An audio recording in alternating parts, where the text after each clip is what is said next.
Les jeunes du Saguenay-Lac-Saint-Jean consomment plus de drogue que la moyenne québécoise.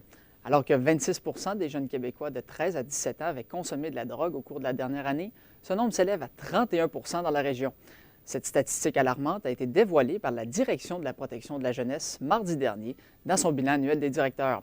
Juliette Lefebvre, y a-t-il lieu de s'inquiéter? La DPJ admet que c'est assez préoccupant et pour plusieurs raisons. D'abord parce que ça démontre un manque de sensibilisation au sein de la population.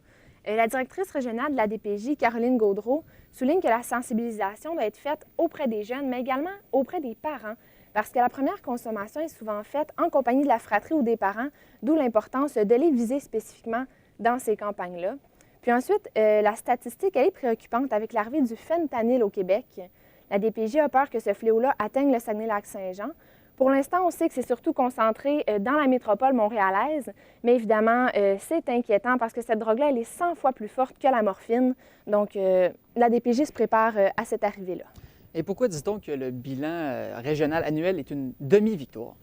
On dit que c'est une demi-victoire parce que le taux de rétention des signalements a été augmenté, mais il était excessivement bas au cours des dernières années.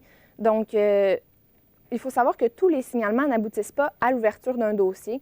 Actuellement, on parle d'environ 35 au Saguenay-Lac-Saint-Jean des signalements qui aboutissent à un dossier à la DPJ. Mais ailleurs au Québec, ça atteint le 40 Donc, il y a eu de l'amélioration, mais il reste encore là, du cheminement à faire pour atteindre le niveau des autres DPJ.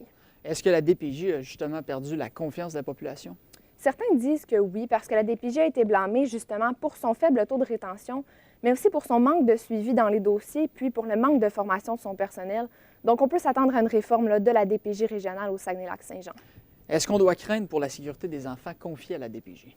Pas vraiment, parce que les problèmes se situent vraiment dans le traitement des dossiers avant que la DPJ prenne les enfants en charge. Donc, il n'y a pas lieu de s'inquiéter outre mesure. Et en terminant, est-ce qu'il va y avoir une révolution à la DPJ?